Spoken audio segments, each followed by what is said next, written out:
You're listening to Seattle Real Estate Podcast.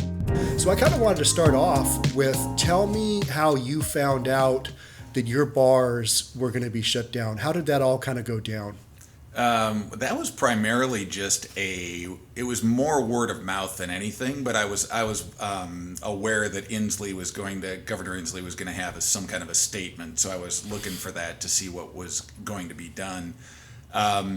So really, I mean, and you saw it coming, where it was like, it was going to happen. But did you know who our governor was before all this went down? Actually, yes, I did. Yes, okay, I was aware of that. I was kind of. I didn't know he'd been governor for as long as he has been, though. That was the weird crazy. Thing. Yeah. And then all of a sudden, you find out, I need to watch this governor.wa website for updates. Right, exactly. And and every once in a while, and you get it as it's moving along. But yeah, personally, I could see it coming in the just in the national media. You saw it where it was. I remember specifically seeing a newscast from Chicago where they were heading into the weekend of St. Patrick's Day, and you had downtown Chicago in the Loop and Rush Street where all the college kids were out just like having a great time when they'd kind of already been told, hey, we need to be cognizant of what's going on and how this disease is spread. And with St. Patrick's Day coming on the 17th, I felt like him picking that date as the start date for when we would have bars and restaurants shut down was probably... if you're going to do it, you might as well do it before that night because that's the biggest bar night of the year. Right. I mean, one of them, you know. So, which leads to something else interesting, which is if things were to go the way everyone sees it going right now because of the fact he's taking it out to May 4th, let's say, for instance, he was going to let things reopen on May 5th. That's Cinco de Mayo. Cinco de Mayo. So I'm looking at the odds of that. What does that look right, like? No, I'd say that looks like another day where we're not out is what it really looks like. I can't imagine that actually happening for bars and restaurants, but we'll see. Yeah, and we'll get into that. Yeah. And so both bars were shut down as of May 15th, I believe, or March 15th. It was March 15th. It was actually the day. It was at midnight so like he came out, had his announcement. Yep. Wanted those things to happen, and I think it was a little wishy-washy in the way the announcement was done, where he's kind of like in King County and Snohomish County, he was kind of in his address like, hey, that happens now, and then as of midnight on the 16th of March, statewide we're shutting everything down. So that in essence, he was shutting down. The announcement came on that Sunday, maybe I want to say. I can't remember when it was. Yeah, I have the 15th as kind of the major that was the day. Yeah, exactly. Yeah. Okay. So what did that look like for you? What was your first thought? Is like, oh my gosh, my bars are going to have to close. What kind of ran through your head? Well, I was looking at the world running up to that, end of February to middle of March. I was like, okay, I think business is really going to slow down here and probably be running much slower. It's the slow time of year anyway when you're in February, March, but it's probably going to have my business cut. Let's say my business gets cut in half by this because of the issues going on and the kind of the panic I see spreading through the population. And I was like, you know what? I'm probably going to be okay for like a year running at slow business. I've got some savings put aside. I can cut staff where I have to. I can make this work in a way that's going to, be able to work to just keep the lights going on and to move things forward. But as soon as he went to zero cash flow, shut down, that really absolutely and dramatically changed everything. So right. I feel like I'm a person who thought ahead. I've got some good relationships with my bankers, with people who I've worked with for a long time who, if I was really down on my luck, I've got relationships where I can figure out a way to be able to manage my way through it.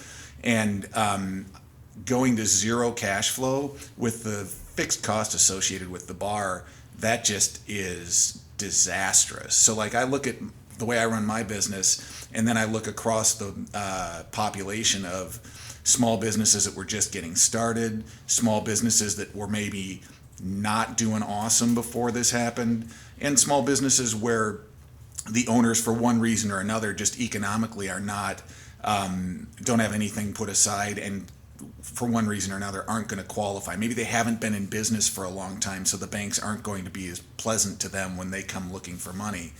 I just feel like it's hit as hard as it can, probably to me as a small business owner to start with, and I can't even imagine what it's going to look like coming out of this, and how many of the people that are in my position are even going to be able to come back. Be able to Regardless of what Yeah. the government tries to hand them. Couple of things that popped up into my mind when you said that is there's a group, there's an owner with I think 14 or 15 restaurants in Seattle, and if I said the name you would know it.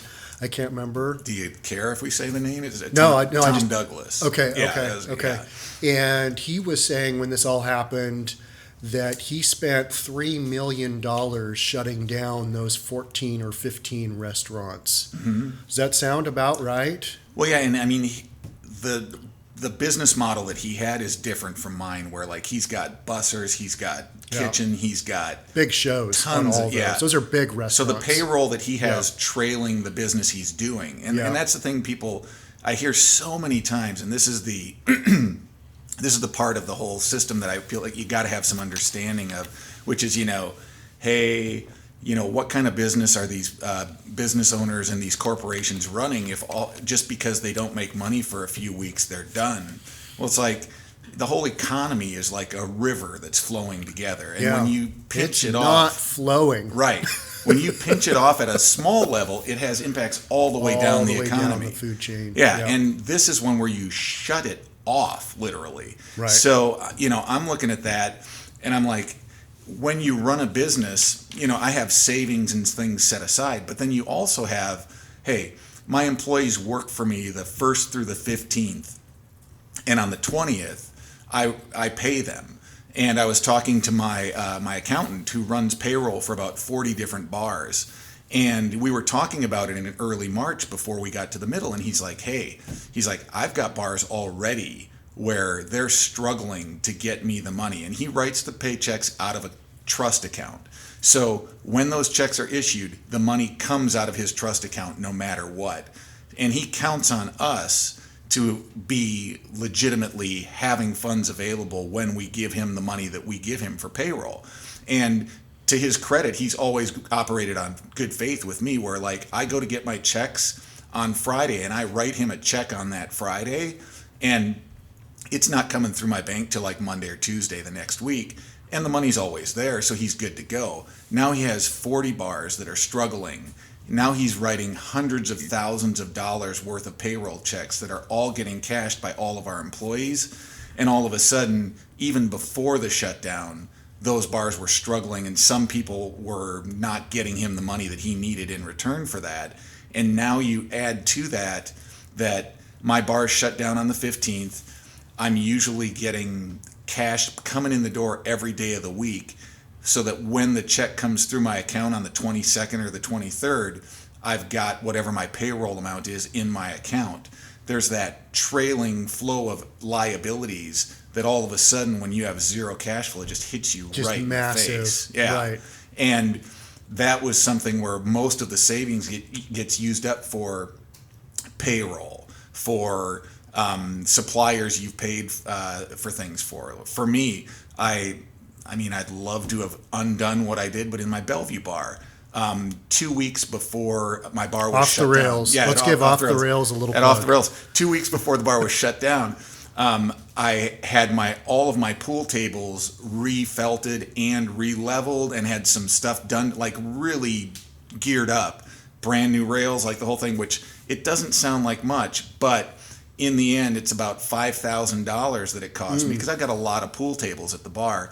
And I paid that to my dude, wrote him a check. Yeah, and you probably felt good about it at the time. Felt great about it. People are all pumped. Hey, you should come in and check out my Off the Rails. It's got amazing pool tables. And now for the last month, I've had beautiful pool tables sitting completely those unused. Those are aging so well. Oh, yeah. Because there's just no use. So, like, I look back on that now and I'm like, oh, great. That money would have come in real handy. Really handy to pay this bill. Right. And then you've got rent on top of that. Yes. That is really high at especially your Bellevue in bar. Yeah. And doable up at your Kenmore bar, Right. which we will shamelessly plug right now. Yeah, is Savage Moose. Yeah. Yeah. Which is still doing takeout orders, by the way. Still doing takeout orders. Yeah. Yes. Yep. So let's talk about that. So you shut both bars down, but you made the decision to do takeout at Savage Moose because that's just a better environment for takeout there. Right. Thought it was more viable initially. What made you make the decision? Yep, this bar is going to do takeout. This bar isn't. So food sales as a percentage of bar income, and my bar in Bellevue is a lot more of a crowd that comes in after work. We're located very close to Microsoft and the Redmond campus, and it's very much of a. I'd say it's not as much of a neighborhood local. People who are like living right close walking distance to the bar coming into the bar. I have some people like that in Bellevue, but my population that comes to the Kenmore bar, dramatically more like that. So I had probably a better chance of making that work. And really the takeout is more just designed right now. I had produce at both bars that was going to go bad. I had items that, like, we always serve fresh ground beef. We don't freeze the ground beef. So I'm like, okay, I've got to work through the ground beef that I have here. I've got like all of this kind of stuff. So if I keep Kenmore open, I can use up the produce that I have in Bellevue. I can use up the produce I have in Kenmore rather than throwing it in the trash. I can keep a bartender and a cook working for a few hours a day. No matter how great they tell you the unemployment system is and the things like that for my employees is, in the end, as a bar employee, you're not making anywhere close to the money you made as a bartender on unemployment, because what I pay them for is the tip income, or is the hourly income, and then their tips, whatever credit card tips are there, we run through the system. They take cash from my tills each night for that money, and then I'd simply have the credit card company reimburses me for the tip cash that they took out. But the point is, they report those tips on their income tax, so it's not a reportable issue besides me telling my people that need to know what the credit card tip amounts were in my bar. So what they're getting for unemployment is solely based on their hourly pay. Which is not in great. A lot of cases. Yeah. It starts at 50% of what they would make, and then the state gives them 60% of that. Right. So, and a lot of them are part-time hours. Okay. So unemployment, they're getting nothing close to a livable amount. So they are not killing it. Right. They're in crisis almost immediately as soon as my bar gets shut down. So I'm like, okay. What about the extra $600? Well, that comes week? into play further down, like with this all the PPP stuff. Like, what that created is an interesting conundrum now for owners, because, like, let's say that my base salary that I have somebody get, a bartender's making $13.50 an hour right now in King County. So that, comes down to what, $27,000 a year if you're working full time. So now you divide that. So that's a little over, maybe let's say $2,500 a month is actually more than what that is. Now, whatever unemployment they're getting plus $600 a week, they're getting paid more than my hourly wage would be if I brought them back. So now I've got my money for the PPP loan, which we'll probably get into. Yeah, we'll get into that for sure. And I want to hire them back on. They're actually making way more money being unemployed because of the $600 with the $600. Yeah. So it's going to be interesting. You've literally got employees who are like, I could go back to work for Dan, but if I do, I'm going to probably make less. Plus, I kind of like sitting at home doing nothing. Well, and you also have the fact that my bar has been closed by the governor. So if I brought them back as full-time employees, I would pay them to clean all day. And because you're closed. Right. You're still closed. And I'd have no income at all Yeah. to offset it, except for the money that the government has given me to pay them. Yeah. And again, there's... Yeah, which is... And we will... Yeah, there's so many... Yeah, so many that. things. Yeah. How are you personally surviving? Because we've talked about your business, keeping your businesses running, and that's a factor I think a lot of people forget, is that not only are they places that your employees work, but it's also your livelihood. Mm-hmm. So what usually happens with small business is everybody else gets taken care of. And then it's like, oh my gosh, I got everybody paid. That's awesome. But I didn't pay myself. Right. So how are you surviving? Yeah, and the way I have my business is set up is I'm not on payroll because in essence the bar, everybody gets paid in a small business except for the owner, and the owner gets paid when they make money, which is great when you're making money. Right. And that's the risk you when take. You're open for business. Right. No, and I mean that's the risk you take, and, Yeah. and that's part of what I love about the business. It is a deal where like the government loans that they're bringing out and those things are of not much benefit to me so long as my business is not allowed to be open. If my business were allowed to be reopened and this was in place, that would help to be able to refill the hole that's been created by the shutdown. But in the current situation, it's really hard when you just don't know what's coming back and how much is going to come back. Yeah. It just creates uncertainty that's going to be interesting to deal with. So, I think if from multiple angles, both parties have tried to come at how we solve this for the people who are impacted that don't have the flexibility that I have as the business owner, I guess they think. But it's at the level of my bartenders and my cooks, they've done a good job of trying to reach out to them and make sure they have something in place to keep them from absolutely being crushed by what's going on. And I appreciate that. And I think that it makes sense to try to do that. Again, and it's a lot of voices in the media and in politics trying to make answers happen really quickly without all the data. And I think that's how you got to where we are and what we can talk about in the whole thing. Like there's, does it make sense to give everybody $1,200 to restart the economy when you got no economy to spend? There's no $1,200 where are you going to spend your money? Right.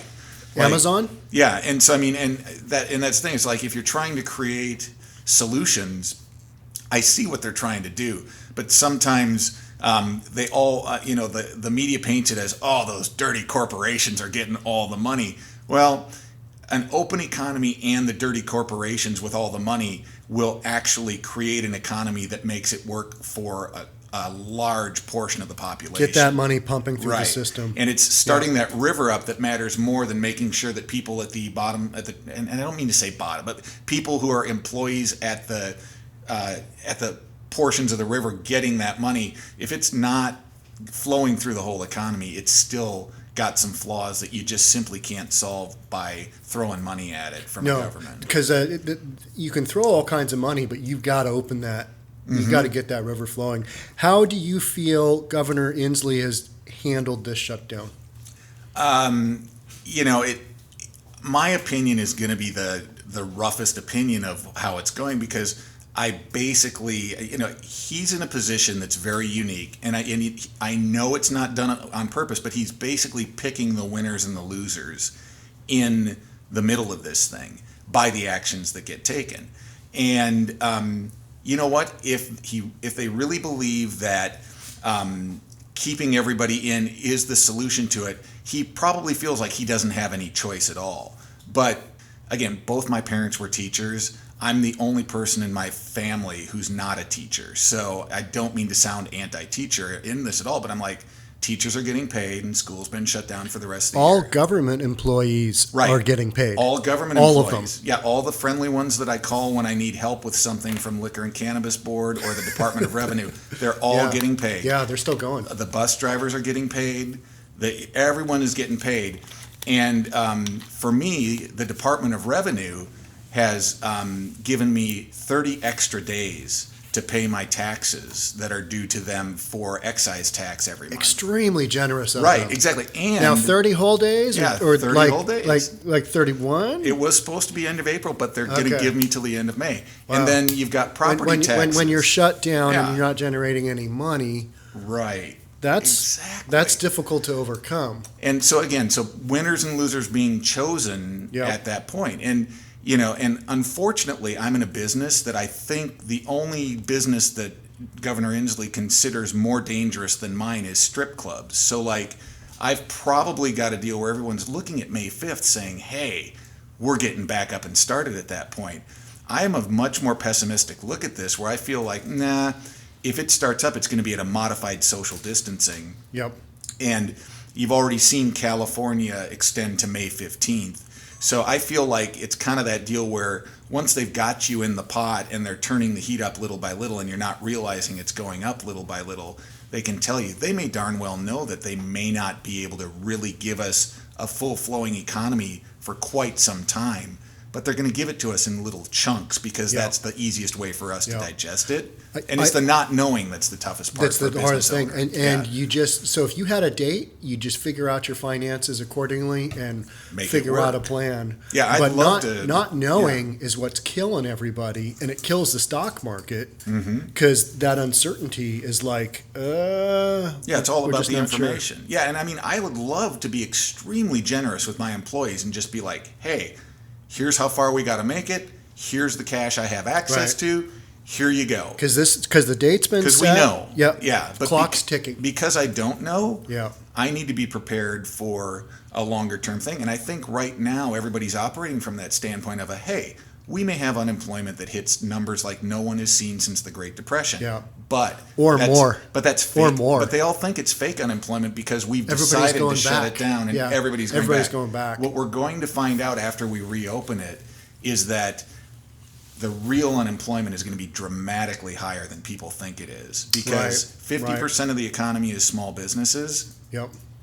Not that 50% will not come back. No. Like there will be a portion of it, and those businesses that make it are going to have to batten down the hatches and be really lean and mean coming out of this, which means less employment, which means less money for the bigger corporations, which means less employment in those corporations, which means less money for the largest corporations, which means less employment in those. It impacts everybody. It impacts everybody. Absolutely. And that's what a lot of people, I think that, and you and I have talked about this, that are not business owners. A lot of those people are the people that are sitting at home right now saying, yeah, let's keep the shutdown going for months. Let's just really kill this virus. And I think those people, their attitudes will change when their job gets handed back to them and they are no longer needed.